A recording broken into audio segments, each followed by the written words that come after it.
Bumble Bum Meets the Scroopler, written by John Gilmore. One sunny day in the garden breeze, Bumble played under swaying trees.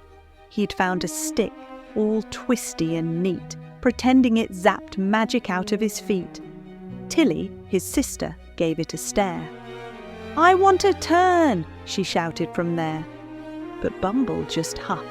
"I had it first." Tilly frowned deeply. Her mood was the worst. "You never share," she started to shout. She grabbed her teddy and stormed right out. Bumble just scoffed and stayed by the swing. He didn't yet know she'd done a wild thing. The garden fell quiet.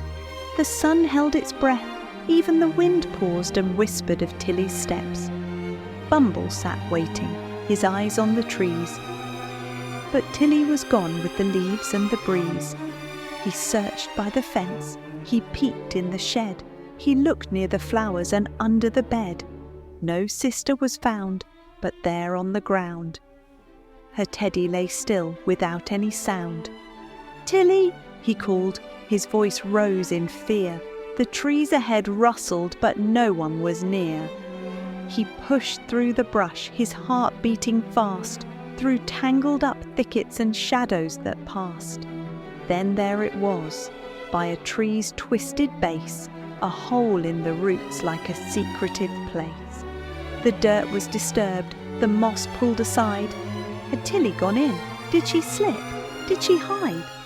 Bumble leaned in, his knees in the dirt. The tunnel was dark, his tummy just hurt.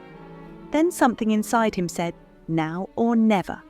He gulped and he slid. It felt like forever. He tumbled and spun through the cool earth and slide, past glowing roots curled up side to side. He landed at last in a tunnel so wide, where candles all flickered and shadows did hide.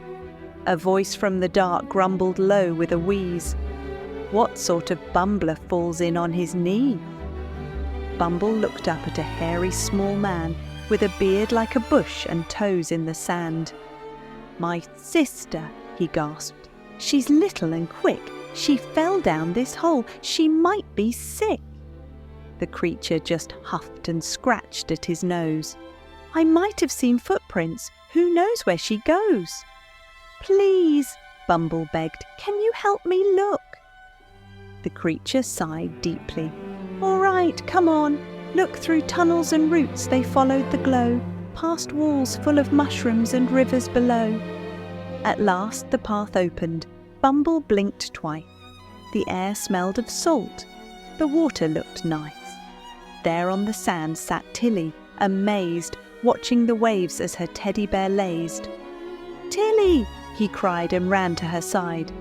"I slipped and I tumbled," she said with wide eyes. The creature, now softer, just gave them a glance. "Not many get here. You've had quite a chance." "This place," said Bumble, "it's hidden and bright." "A secret below," said the creature. "That's right." He led them back up through candlelit halls, past moss-covered ledges and root-covered walls. At last they emerged in the quiet old wood, right back where the giant old tree once stood. Tilly looked back at the hole in the tree. "Will we see you again?" she asked hopefully. "Maybe," he muttered, "but don't come with a crowd. And knock if you're noisy, and never too loud."